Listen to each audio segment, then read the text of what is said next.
सभी श्रोताओं को नमस्कार।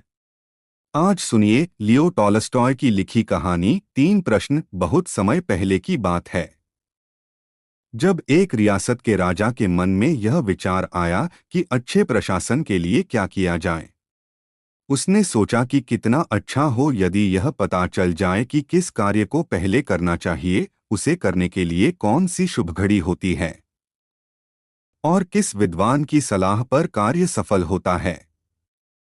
ऐसा विचार आते ही उसने राज्य में मुनादी फिरा दी कि जो कोई उन्हें सही समय पर सही कार्य करने के लिए सही व्यक्ति के बारे में सही सुझाव देगा, उसे पुरस्कृत व सम्मानित किया जाएगा। कई विद्वानों ने राजा के दरबार में आकर अलग अलग सुझाव रखे। कोई कहता कि सही समय के लिए पहले से ही निर्धारित कार्यक्रमानुसार कार्य करना उचित होगा। ऐसे कार्यक्रम द्वारा ही कार्य सुनियोजित समय पर पूर्ण करना संभव होगा।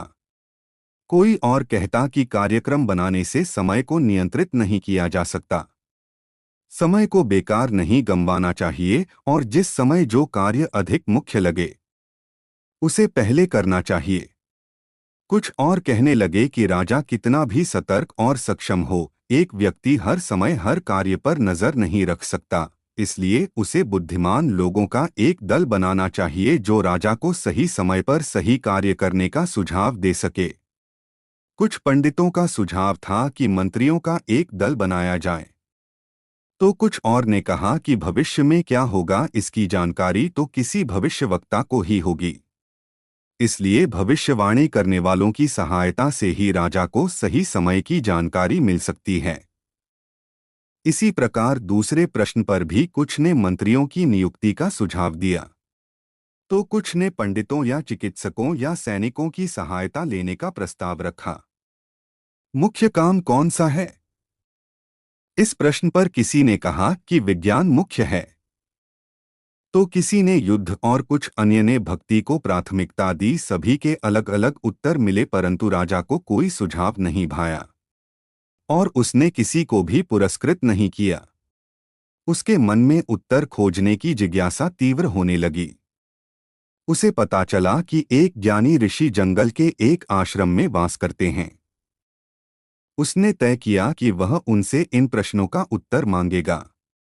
उसे पता था कि यह ऋषि न किसी से मिलते हैं और न ही आश्रम छोड़कर बाहर कहीं निकलते हैं, इसलिए उसने तय किया कि जंगल के उस आश्रम में वह एक साधारण व्यक्ति की तरह ही जाएगा। साधारण वेशभूषा में राजा जंगल की ओर निकल पड़ा। जैसे ही वह आश्रम के करीब पहुंचा, उसने अपने सैनिक दल को वहीं रुकने को कहा और वह अकेला आश्रम की ओर चल पड़ा। आश्रम पहुंचकर राजा ने देखा कि एक वृद्ध आंगन में खुदाई कर रहा है। राजा ने उसे प्रणाम किया। उस वृद्ध ने प्रणाम का उत्तर दिया और अपने काम में लग गया। एक सूखी काया के इस श्रम को देखकर राजा ने सोचा कि वह खुदाई करते करते थक गया होगा, तो क्यों न उसकी सहायता कर दी जाए। सहायता के लिए आगे बढ़ते देखकर भी वृद्ध अपने कार्य में जुटा रहा। राजा पास जाकर नम्रतापूर्वक बोला, हे ऋषिवर, मैं आपके पास 3 प्रश्नों का उत्तर मांगने आया हूं। मैं कैसे जानूं कि सही कार्य के लिए सही समय कौन सा होगा और उस कार्य की सफलता के लिए कैसे कार्य करता हूं? ऋषि ने कुछ उत्तर नहीं दिया और अपने काम में ही लगा रहा। राजा ने कुछ देर के बाद कहा, आप थक गए होंगे, लाइए यह कुदाल मुझे दीजिए, मैं आपकी मदद कर दूं। आप थोड़ी देर विश्राम कर लीजिए। ऋषि की सांस फूल रही थी। उसने राजा को कुदाल दे दी। कुछ देर खुदाई करने के बाद राजा ने अपने प्रश्न फिर दोहराए। ऋषि उत्तर देने की बजाय बोले, लाओ, तुम थक गए होंगे, कुदाल मुझे दे दो और आराम करो। परंतु राजा ने खुदाई का काम जारी रखा। शाम ढलने लगी। राजा अपना काम जारी रखते हुए फिर कहा, आप ज्ञानी हैं, इसलिए मैं अपने प्रश्नों का उत्तर जानने के लिए आपके पास आया हूँ। यदि आप उत्तर न देना चाहें तो खाली हाथ लौट जाऊंगा। वो देखो, कोई दौड़ता हुआ इधर आ रहा है, देखें कौन है। कहते हुए ऋषि उठ खड़े हुए। राजा ने उस ओर मुड़कर देखा। एक व्यक्ति अपना पेट पकड़े आश्रम की ओर दौड़ा चला आ रहा था। उसके शरीर से खून बह रहा था। जब वह राजा के पास पहुंचा तो कराहते हुए गिर पड़ा और बेहोश हो गया।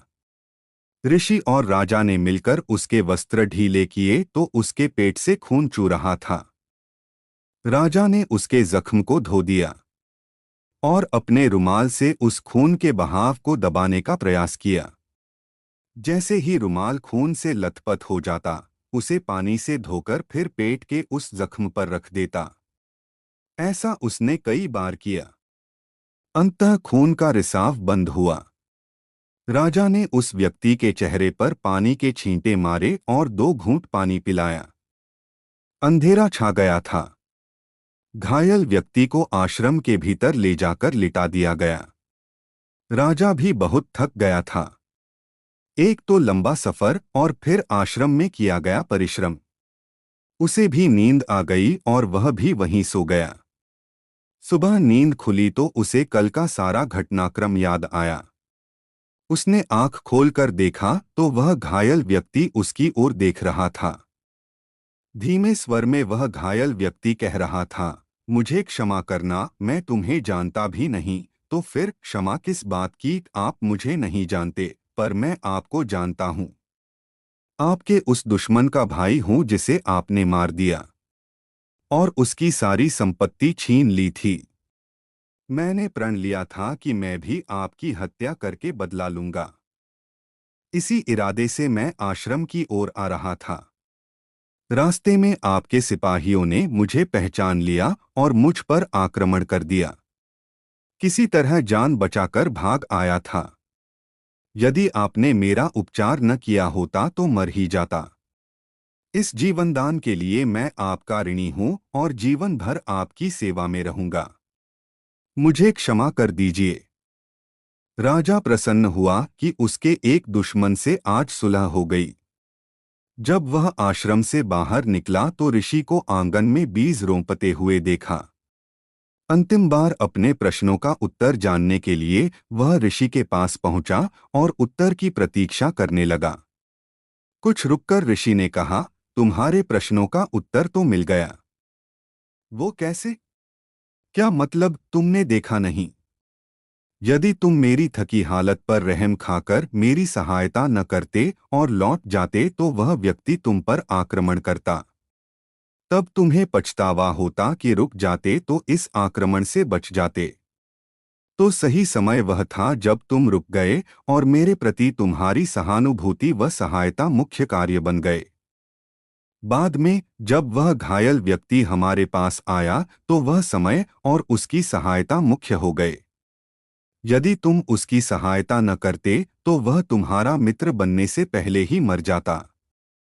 तो उस समय वह व्यक्ति मुख्य था और जो तुमने किया वह मुख्य कार्य था।